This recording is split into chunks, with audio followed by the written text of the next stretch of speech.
Palerme toujours en novembre 1997. Dario Fo dans la rue, Dario Fo et le peuple. Tout le monde le connaît, tout le monde le reconnaît et tout le monde l'aime bien. Cet amuseur toujours en révolte, détesté par les puissants et les bigots. Il est célèbre depuis 1962, quand 18 millions d'Italiens suivaient en fanatique Canzonissima, une émission de variété commandée par la Rai à Dario Fo et bien sûr Franck Aramé. Un succès foudroyant, mélange de musique et de satire sociale, de révolte qui tournait en dérision l'État, le miracle économique de ces années-là, et la démocratie chrétienne alors toute puissante. Il y eut 8 Canzonissima et pas de 9e, la censure d'État avait frappé. Depuis, il y a le théâtre, Mistero Buffo, le spectacle emblématique, mais aussi tous les autres, et pour couronner le tout, aujourd'hui, ce Nobel. Comment est-ce que quelqu'un qui n'était pas fait pour faire du théâtre, qui voulait, je crois, qui a fait des études d'architecture ou d'art plastique, on te voit bouger, on se dit, mais il a le génie du mime, des bras, comme un danseur. Mais... Comment est-ce que Dario Fo est devenu un danseur?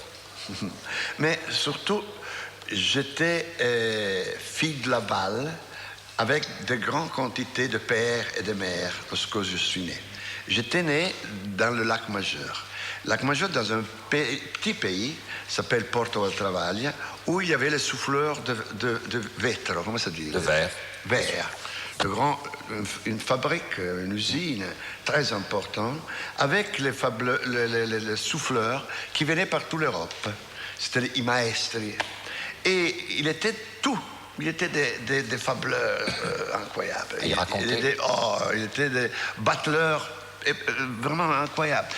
Il racontait des histoires. Quelqu'un aussi, dans le langage de son pays, en lié à le dialecte du lieu, il y avait les contrebandiers qui aussi, il était capable de raconter. Et dans la pause d'aller en Suisse, c'était à faire le travail, la pause du 4 heures avant de prendre il tourne pour souffler, il y avait toujours dans la place, dans l'hostellerie, dans les lieux où on va boire comme ça, le raconte. Quelqu'un commençait, un raconte, l'autre là, quelqu'un venait dedans, il faisait le jeu sur le raconte là. Alors j'appris le jeu de la fabulation que j'étais un enfant. Et lorsque je suis allé à étudier à Milan, à l'Accademia di Brera, et à l'architecture, pendant le parcours, le voyage, il y avait des wagons très longs.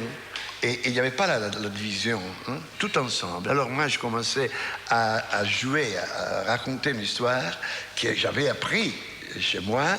Et les gens venaient avant, et les gens savaient que le 3e wagon, il y avait Dario qui jouait des pièces, des histoires. Et ça, c'était mon théâtre. Un théâtre voyageant avant, arrière, chaque jour. Et il est monté la technique, le jeu. Et il y avait des autres aussi qui sortaient des autres pays. Et il y avait qualité de raconter. Alors il y avait une espèce de confronte un l'autre. Il y avait des gens qui chantaient, qui faisaient. C'était vraiment un voyage magique.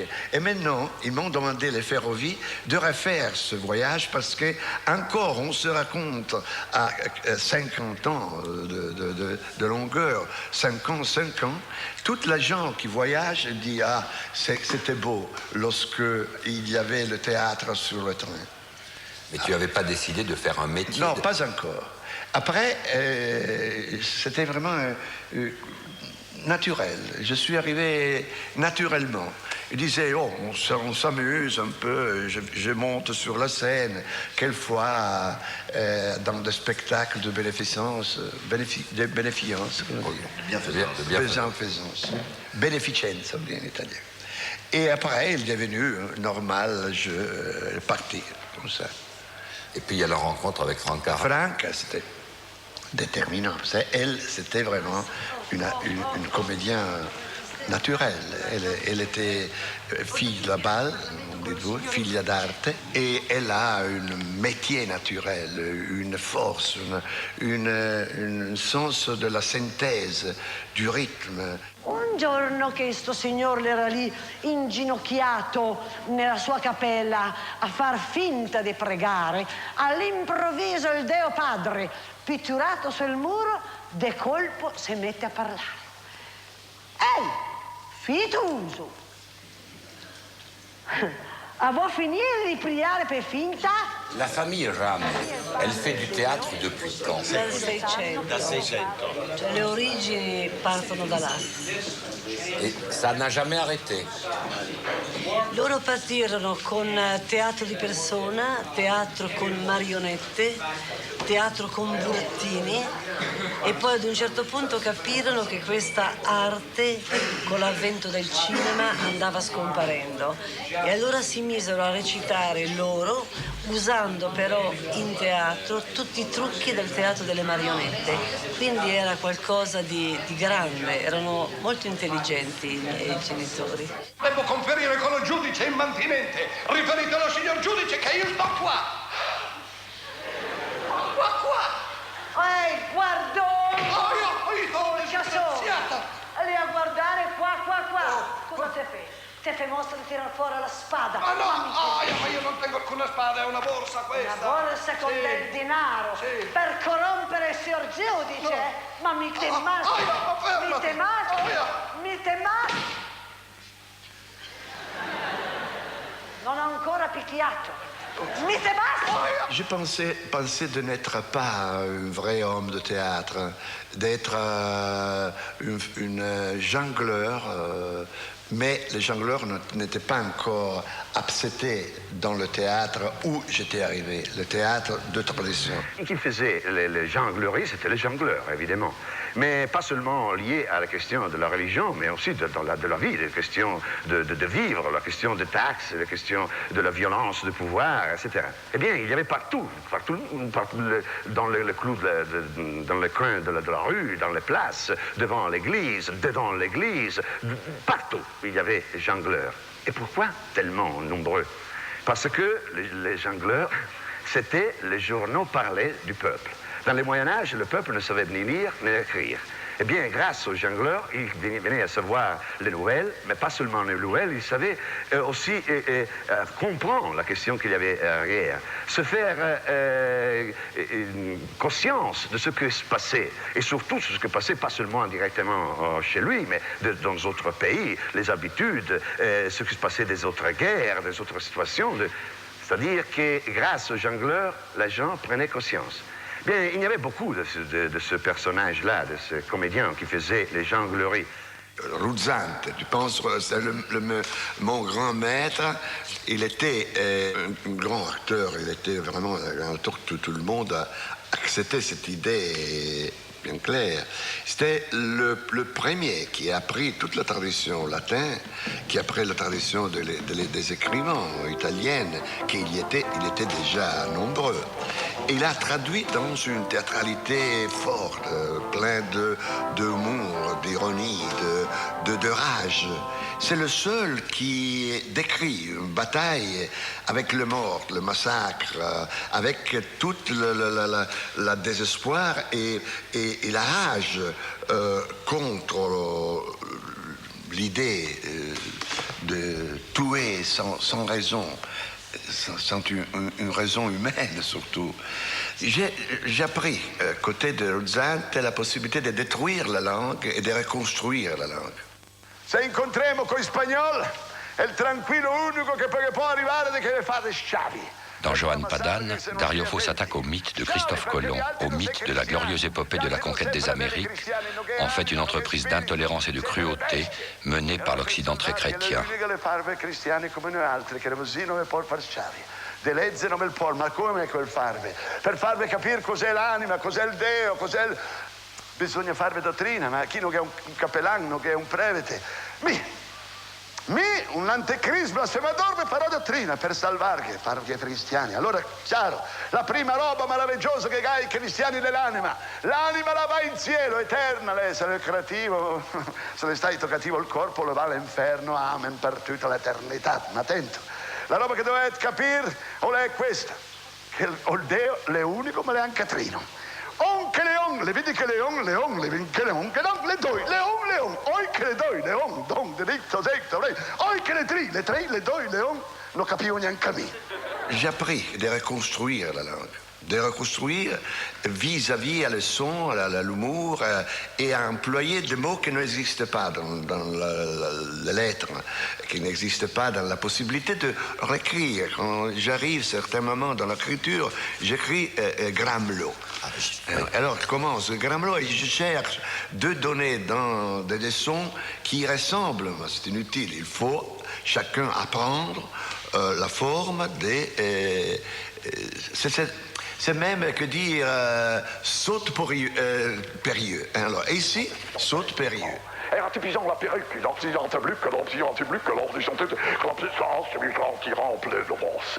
Un typinant d'air, c'est le manteau, énorme manteau qui danse d'air. Il se plaît que sur le ventre qui danse, il y a pour la paysage de Punera. Chez nous, Gramelot, il a une Gramelotto. Il a un significat. Ça veut dire mordre avec ironie et folie. Ce sont des grands perruques que disent ensuite on plus que sont bleu. S'ils rampent, fait des sortes, des grands ponts, des danses.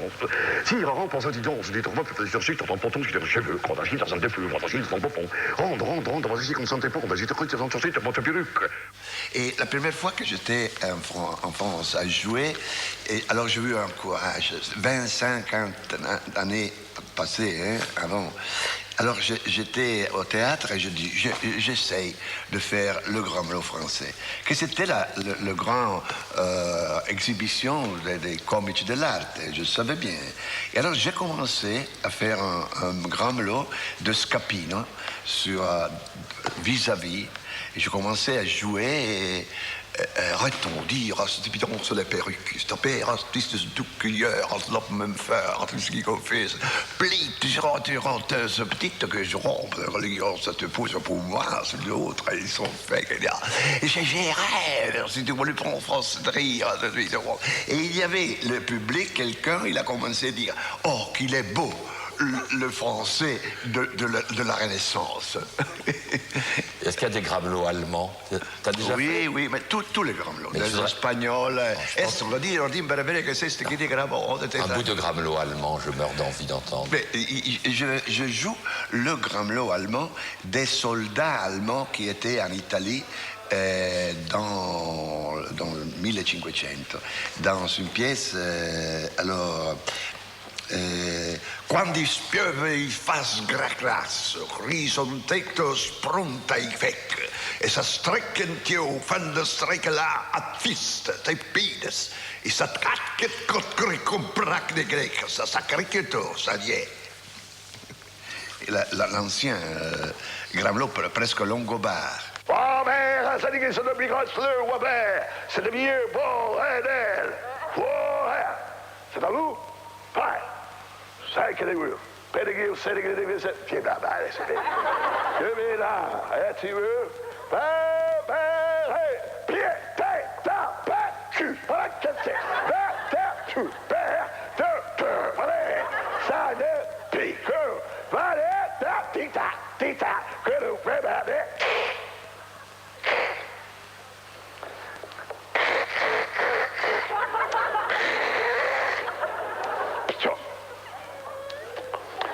Pas mal. Non.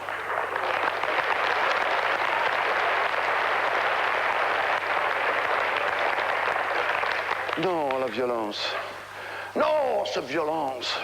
Des gens qui veulent s'armer les poignards, les vont essayer, un pistolet dans le cul, le pistolet corps. Hier, c'est le vulgaire homme vivant serre. Tu sais, c'est des gens qui sont dit dans la nuit, qui doivent plaire, de ce pont vert, de ce manteau, toum, la cloche qui bouge, il entre, il en plaque les poignards qu'il est là. Yeah, Qua, cla, piou-poum, piou-poum, piou-poum. Au bois, poum, poum, poum. Non! Non à la violence! Non, la violence, c'est inutile, la violence! C'est une improvisation. Oui. Complètement. Il faut aller sur des sons, sur des rythmes fixés. Et après, c'est improvisation. Mais c'est toujours le discours de l'improvisation. Nous disons que l'improvisation, c'est quelque chose qu'il faut ordonner parfaitement. On ne peut pas aller, nous disons, à la fiora, non? Comme ça, comme il va. Non, il faut avoir des limites, des règles. Exactement. La règle de l'improvisation, c'est plus rigide que non la règle de le jouer normal. Et ça demande une énorme préparation. Il faut faire exercice, il faut avoir, mais pas exercice dans ta chambre. Il faut faire l'exercice sur le public. C'est le public que tu donnes le rythme, le tempo, la rigolade, le silence, etc. C'est ton contre-tempo Ouais. musical. Et alors tu dois aller avec, chaque fois il change le public, chaque fois le public respire différent. Et toi tu dois inventer sur ce respire et obliger le public à respirer comme toi, avec le même situation, le rythme. Non, pas de violence. Jamais de violence directe. Il y a la loi pour ça. Lex legis. Il y a la loi, lex legis. Il y a la dialectique. Dialectique, non. Et anticipe du rempli hirondelle. Tu vois, dans ce plaisir violent, tu peux disputer. En plein du joueur, c'est des Jean Blébert. Je n'ai pas d'accord avec toi, mais je parle avec toi. Je suis d'accord, ok, d'accord, bien, je suis d'accord. Non, je suis pas d'accord. Non, papa, parle. Non, hein, oui? Ah, ça, je ne croyais pas. Non, mais écoute, non, mais je veux dire que non, parle. Non, écoute, non, ça, je n'ai pas d'accord. Mais non. Non, je vais lui dire, c'est quand, d'accord, oui. Non, tu parles, c'est le rôle, non, c'est bien dit, je dis, parle. Quel jour tu t'es dit que le jouer en ayant un rapport direct avec le public, c'était mieux que de jouer avec les acteurs devant? Comment tu as décidé ça? Ben, c'était presque direct, c'était un jour par un jour. Et il y a eu une espèce de catharsis qui est arrivée à faire choisir une forme plus que l'autre. Il faut détruire tout de suite la quatrième parete, nous disons, c'est-à-dire le mur, le grand verre qu'il y a devant dans tout le théâtre bourgeois. C'est Molière qui a repris cette situation que vous voyez. Ça s'appelle chez nous avant-scène, protiro. En français, on dit avant-scène, non? Eh bien, la façon de construire tout ce avant-scène, il vient exactement de Molière. C'est lui qui l'a commencé. Pourquoi? Par obliger les acteurs, les comédiens, à n'être pas seulement des personnages, mais être aussi le décor, tout l'esprit, le costume, avec et travers son geste et sa parole, etc. Alors, construire, fabriquer quelque chose en plus que faire le personnage, parce que c'est un théâtre de situation, un théâtre dans lequel la question de projeter, c'est toujours d'une comunità. Recita da solo i due personaggi, tanto fa parte della tradizione, tanto l'angelo che l'ubriaco. L'ubriaco è qua naturalmente greve con un linguaggio piuttosto lombardesco, l'altro è veneto, anzi veneziano addirittura, parla forbito, è bellissimo, mani lunghe, con questo cerchio stupendo, queste ali immense che scendono, questi occhi, un naso sottile, una bocca sorridente, un collo lungo, bellissimo, insomma qui dovete fare un certo sforzo di fantasia. Ma attenzione, io non salterò, perché applaudi? Adesso sai che faccio già io, mi umilio, mi mortifico. Allora dicevo che qui io non è che vengo qua, faccio la parte, poi vado là, no, basteranno dei cenni, voi siete talmente abili e veloci che comprenderete chi dei due parla e via dicendo, non ci sarà bisogno di sottolineare niente. Che naturalmente il primo a parlare è di qua, da questa parte, l'angelo. E voi purtroppo mi vedete soltanto, ogni tanto mi volterò a farmi vedere l'angelo. Sto qua.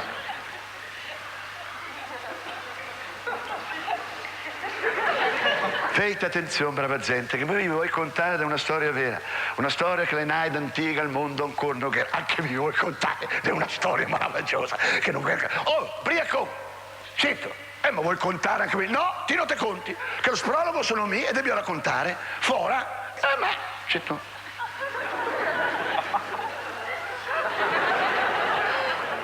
Brava gente, tutto quello che andremo a contare non sarà tutto vero, tutto le sortio dei libri, dei Vangeli, quel po' che è fantasia, meno che tacco di fantasia, una storia vera, che mi sono cattato un'imbraga dura, si dolce che non mi voglio mai più imbriagare al moncetto!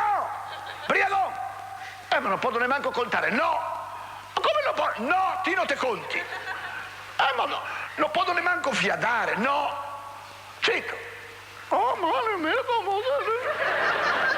Fora! Brava gente, tutto quello che andremo a contare non sarà tutto. Dopo mi conto questa storia, Briagone, te lo duo. Ma non facevo niente, ti facevi col dito. Ma non fa rumore, ti fa rumore, ti fa. Non è vera, zitto. Ma non posso neanche fiadare, no. Non posso fiadare, no. Neanche col naso, no. Se non fiado, a scioppo.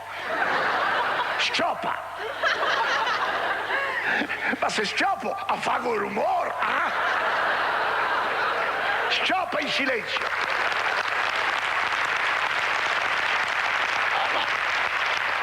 Ma è difficile scioppare in silenzio, zitto. Ma non sono capace. Sì, ma no. Mystère buffo, mystère buff. C'est une façon de faire le théâtre, le spectacle, inventé pour le peuple dans le Moyen-Âge. On entend encore dans l'église, pendant la messe. Dans le premier mystère glorieux, on contemple, etc., etc. Dans le second mystère glorieux, on contemple, etc., etc. Contempler le mystère, ça veut dire participer à une représentation sacrée. Buffo, ça veut dire ironiser, la rigolade, l'ironie dedans. C'est le peuple che ha inventé ça. E tutto d'un colpo sto Gesù sulla dire, gente, se potria avere 12 desideri o oltre impiegate d'acqua chiara e netta, o le state un film. Non l'aveva detto se potria 12 o 3 impiegati d'acqua, che mi vedete tutta quell'acqua in un colzone, mi sono sentito male. Mi pareva di negare. Se fai un silenzio che pareva di essere inceso al Santus, o le è venuto davanti sto fiol de Deo, insciugandosi man e dando lo sciocco a stroc, vun per vun, sui didi a sciocco, o la valsa su 3 didi, soltanto 3 didi, gli altri 2 li va schisciati, e la comincia a fare dei segni sulla via l'acqua, dei segni che fanno soltanto i fiol de Deo. Mi, come avevo detto, eri fuori via, che non guardavi, perché l'acqua mi fa impressione guardarla. Devota a sentire arriva dentro, in tibeggi del naso, un parfum delicato, come di uva schisciata, che non poteva confondersi. All'era vino, boia che vino! Ma non puggiava una broca, puggiava i lavri, manda giù un golon santo del purgatorio che vino, bucata appena, ma in il fondo, un frizzantin saladino in il mezzo, senza fior né bave, anata d'oro, 4 anni al manco di stagionatura, culo andava giù lissigando per un gargazzo a gurguial, stava finto in tu sto, andava un rututum, tornava un rucutum, in fondo si spantegava tutto un profumo per il naso che se passava anche a cavallo de Brescia. La primavera lo criava e tutti che applaudivano, bravo Gesù, accetti vino. Cioè provocavamo i borghesi e questi avevano il godimento di prendersi dei grandi schiaffi e di ridere. Ce l'ha con noi, ci stimola, eravamo dei massaggiatori. Ed è stata la ragione che nel 68 siamo usciti dal circuito tradizionale, abbiamo inventato questo circuito alternativo.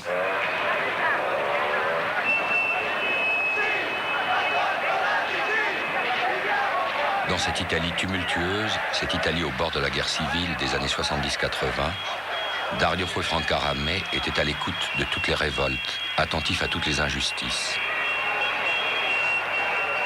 Dans la rue, il militait, solidaire de toutes les initiatives populaires pour s'affranchir du joug de l'État et des patrons. Mais surtout, il cherchait la manière la plus efficace de traduire sur la scène ce qui se passait dans la rue. Et alors là, nous avons inventé aussi une manière d'être sur le plateau.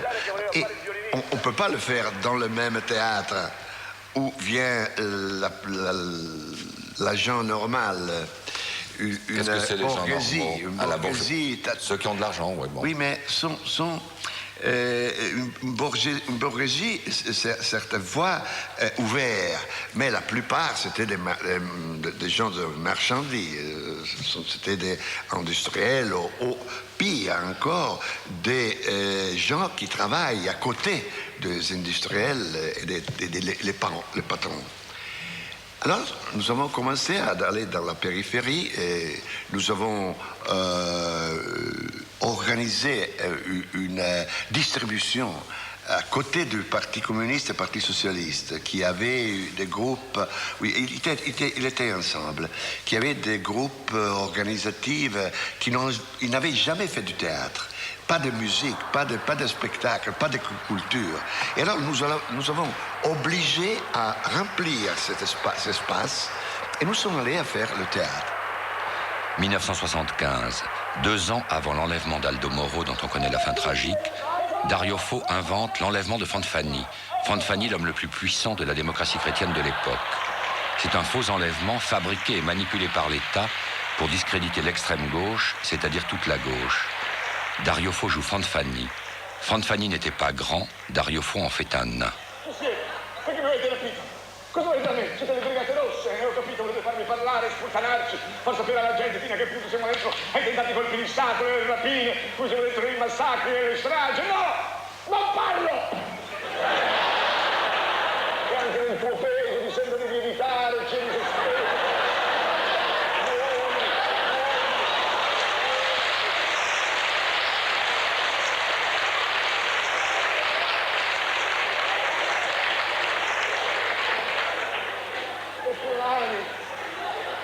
Ti prendono i brividi, tremi, un prurito dappertutto, ti gratti ancora, ti viene da vomitare, e gli basta!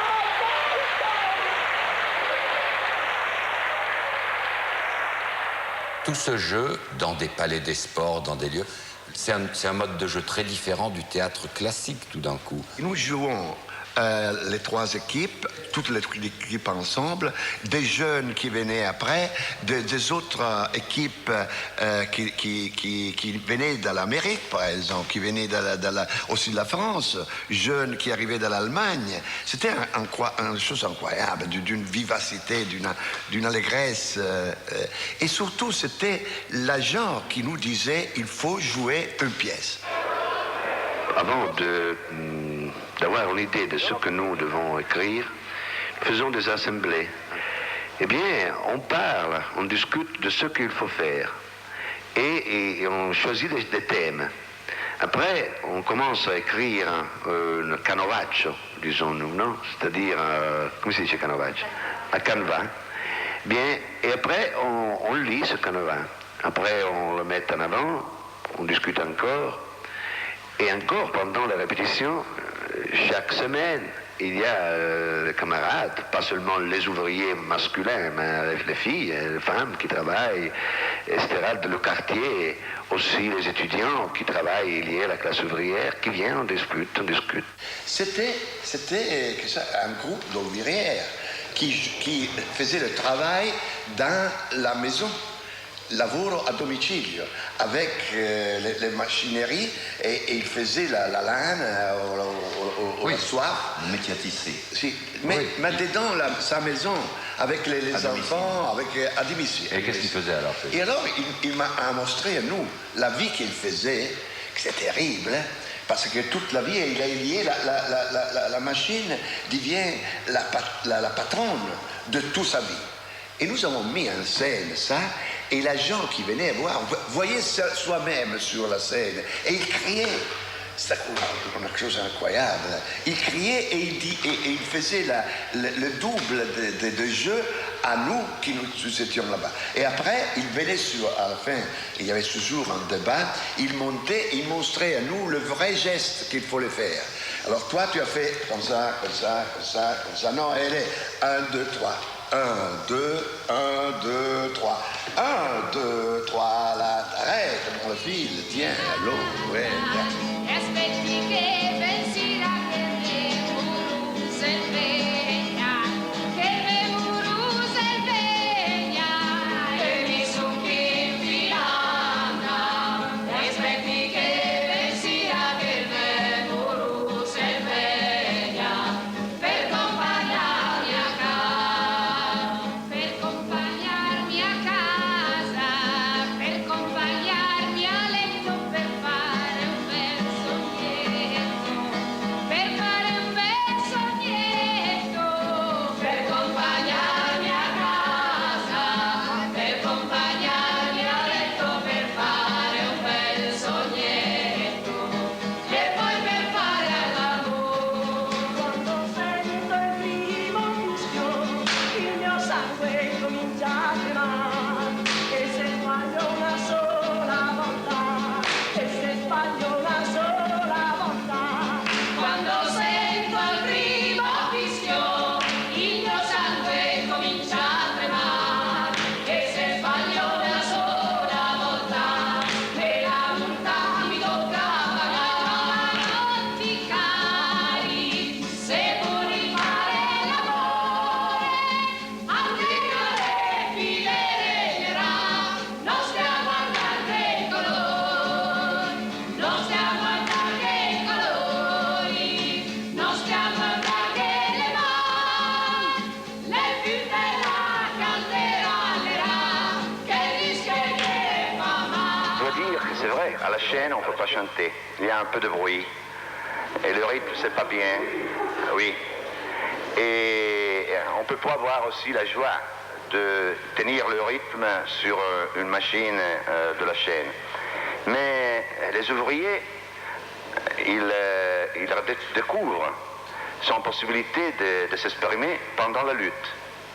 Alors que j'ai assisté, par exemple, à une lutte dans la plus grande usine que nous avons en Italie, c'est la Fiat, eh bien, il y avait des moments où les ouvriers, ils passaient d'un endroit à l'autre, ils allaient d'arrêter la chaîne numéro 11, par exemple, Mirafiori, ils entraient tout ensemble avec des grands bidons, avec une vacarme incroyable, des trompettes, des cris, des choses qui faisaient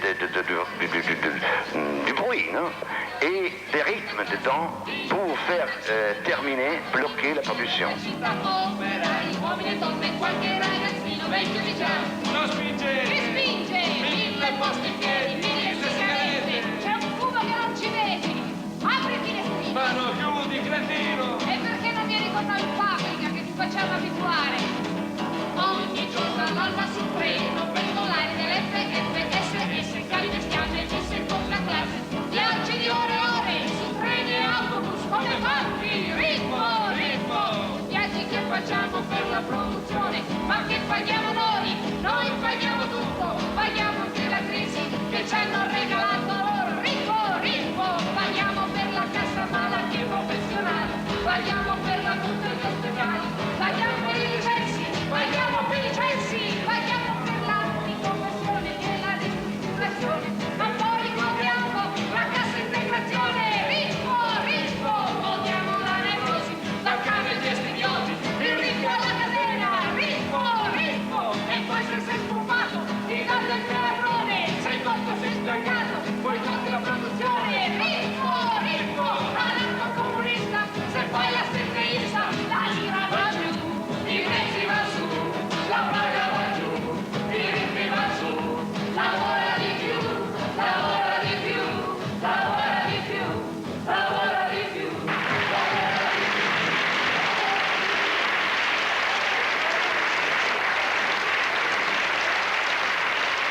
Le capital est en train de faire une guerre terrible, brutale, contre la classe ouvrière.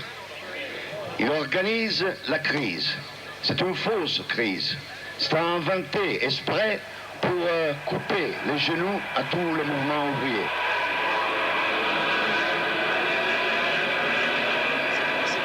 Ce sont les patrons qui viennent à voir, hein, qui passent. Nous allons raconter une histoire. Dans une famille, il y a la femme qui allait chez le marché, la grande supermarché, à faire commission.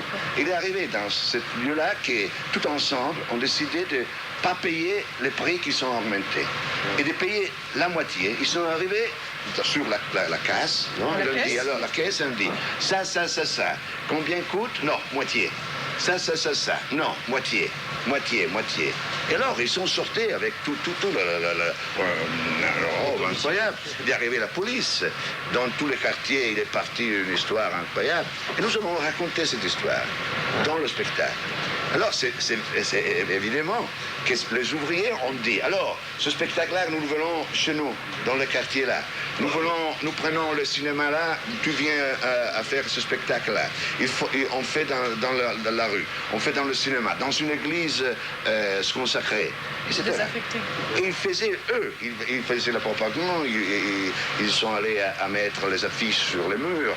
Alors, il y avait des débats incroyables, parce qu'il y avait moitié des syndicats, ils étaient d'accord, moitié ils n'étaient pas d'accord. La côté des gens liés à certains moments de lutte, ils s'imposaient. Des débats incroyables. 4 heures de nuit, il s'est marché le débat. Alors, qu'est-ce que c'est le spectacle? Un prétexte pour faire partir une discussion. C'était un travail d'une difficulté, vous n'avez pas l'idée, parce que nous arrivions sur une place, on disait comme ça, on faisait le montage, tous les acteurs, tous les comédiens, et après on levait tout sur le camion, le cachement, et partir.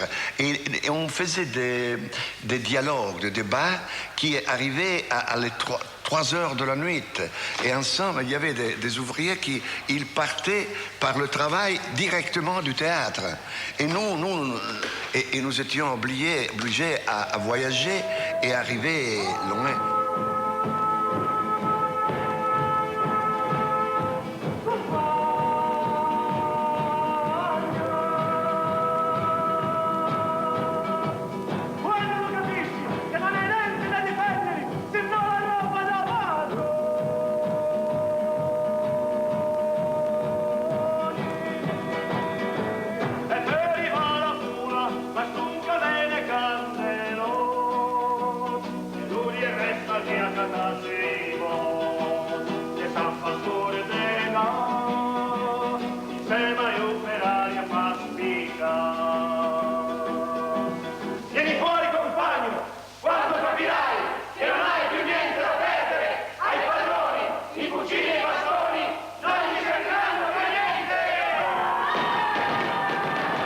J'avais l'impression de participer à une grande entreprise d'éveil spirituel et d'éveil de révolte de tout ce public, où tu étais juste un homme de spectacle qui se faisait plaisir et leur faisait plaisir.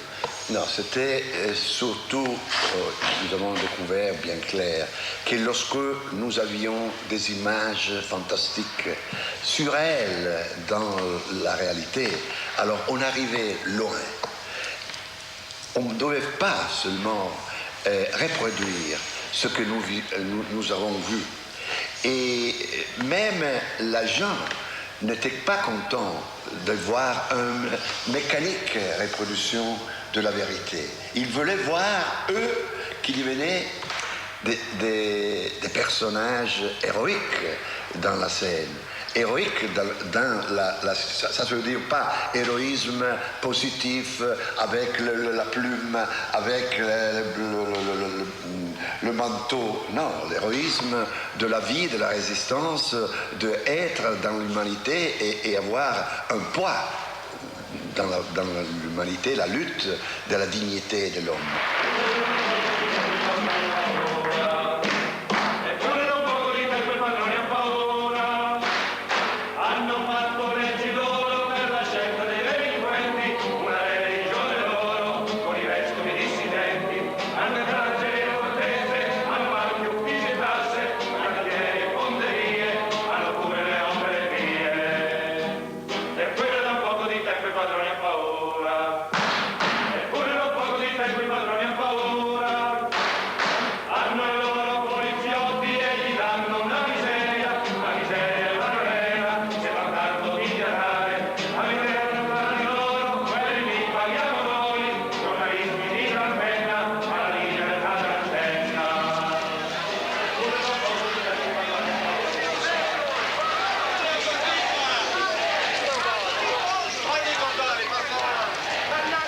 fois de plus, Dario Fo et Franck Aramé sont dans la rue. C'est à Fossano, 1975. Ils participent à une marche de soutien vers la prison où est enfermé un militant, d'extrême gauche bien sûr, qui a osé s'introduire dans des usines pour parler aux ouvriers. Des juges respectueux ont puni cette atteinte intolérable aux droits de propriété des patrons.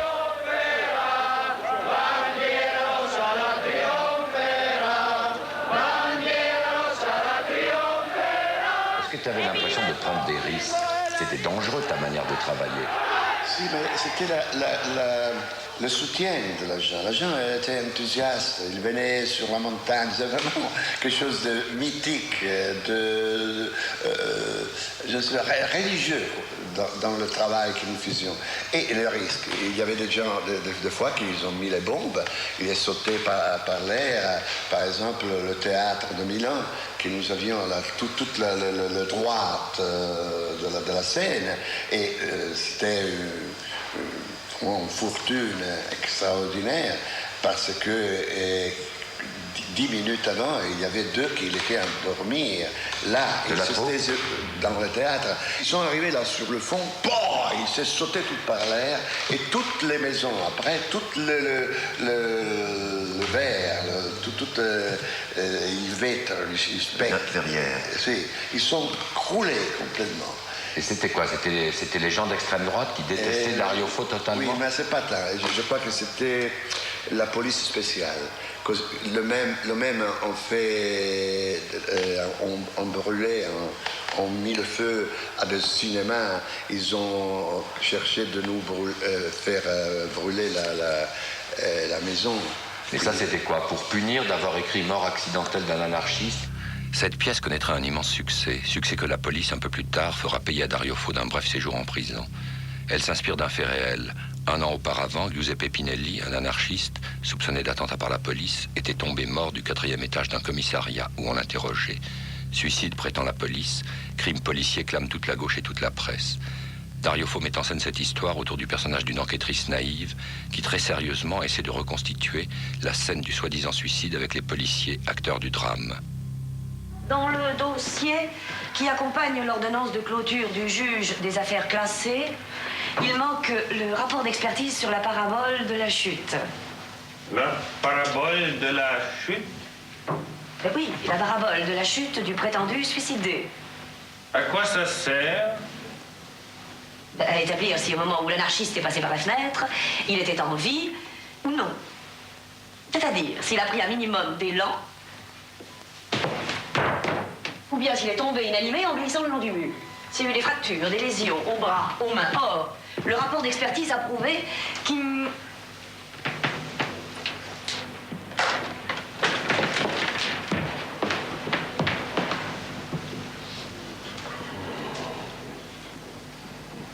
Ah, moi, je sais pas, moi, tout ça, c'est japonais et tout. Qu'il n'y en avait pas, c'est-à-dire que le prétendu suicidé n'a pas mis les mains en avant pour se protéger au moment de l'impact sur le sol. Alors que ce geste est tout à fait normal, même instinctif. Oui. Mais n'oubliez pas qu'ici, nous avons affaire à un suicidaire. Un homme qui saute parce qu'il veut mourir. Mais ça veut rien dire du tout, ça. Je regrette, je suis obligé de donner raison à mademoiselle. Vous voyez, je suis objectif. Nous avons fait un tas d'expériences sur la question. Oui, on a pris des suicidaires, on les a poussés et on a observé. Eh bien, tous, instinctivement, sans exception, au bon moment, paf. Main en avant. Ah oui, main en avant. Ah oui. Voilà une manière de nous soutenir, mais vous êtes fous. Oui. Le commissaire Calabresi avait interrogé et sans doute suicidé Pinelli en 1969. La pièce de Dario Fo fut jouée en 1970. L'affaire Pinelli fut classée par la justice en 1971 et le commissaire Calabresi fut abattu dans la rue par balle en 1972. L'engagement militant de Dario Fo et Franck Aramé exaspère de plus en plus la droite, l'État, la police. Provocation, attentat à la bombe, mise en prison de Dario Fo et pour finir, la guerre, l'attaque directe. Attaque sur Franck Aramé, coupable de ne jamais vouloir arrêter sa dénonciation passionnée de tout ce qui l'indigne. Franck a subi une violence. Et qu'est-ce qui est arrivé? Si on peut en parler. Il était kidnappé. Ils l'ont kidnappé, on dit, non, dans un camion. Je crois que ce soit aussi encore un délit d'État, c'est-à-dire c'était la police, une police qui s'est organisée avec les fascistes, mais la tête de ce crime, c'était eux sans doute. La police d'État. D'État. Toujours, dans l'histoire d'Italie, il a la police d'État. Aussi maintenant, vous voyez, dans l'Afrique du Nord, il est sorti qu'il est encore. Et alors, Franck a subi une violence qui nous a mis vraiment un genou. Et elle a eu la force de retourner. Elle a dit, s'ils ont tapé sur moi pour obliger toi à abandonner le travail, le théâtre, la politique, le geste de solidarité vers les hommes, avec les abassés, celui-là qui déjà sont un genou. Non, on ne peut pas donner la victoire. Et avec un grand effort, une grande fatigue, une grande souffrance, nous sommes tournés à faire le théâtre. Encore dans la même façon, avec la même force. Avola, provincia di Siracusa, giù, roba di Terronia, braccianti cantano. Forza compagni, andiamo avanti, rivoluzione trionferà. Forza compagni, andiamo avanti, rivoluzione trionferà.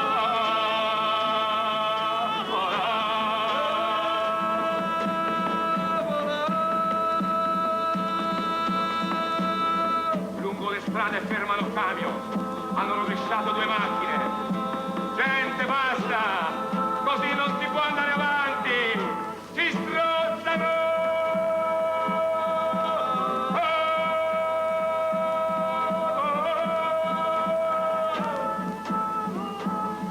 Carabinieri, poliziotti, mitra, elmetti. Fuori ragazzi, fuori! Cerchiamo di ragionare! Tornate a casa, dai! Scomperate! J'ai voulu être toujours en dehors dans le jeu politique. Parce que pour l'autonomie, être autonome dans la décision aussi d'attaquer ces gens qui sont sur le même discours, sur le même niveau culturel, politique. Et je le fais aussi dernièrement, j'ai attaqué le gouvernement italien sur certaines choses, et aussi les juges que j'ai soutenus avec spectacle. Je l'ai attaqué dernièrement à cause, par exemple, de le procès contre qui a mis en galère Sofri, Bontempi, Pietro Stefani, qui sont 3 qui étaient dirigeants de Lotta Continua, et aujourd'hui ils sont en galère et ils se doivent rester par toute la vie parce qu'ils ont 22 années de prison et ils ont 60 ans, cosa dice, 60 oui, 60 ans. 60 ans, et c'est toute la vie. La justice italienne vient de mettre en prison ces 3 anciens leaders et militants de l'extrême gauche italienne des années 70 comme responsables de l'assassinat du commissaire Calabresi en 1972. Ils ont été dénoncés, désignés, 25 ans après les faits, par un repenti, en échange d'on ne sait quelle faveur. Sofri et ses compagnons affirment leur innocence. Il n'y a pas de preuve autre que la dénonciation, mais les juges ne veulent rien entendre.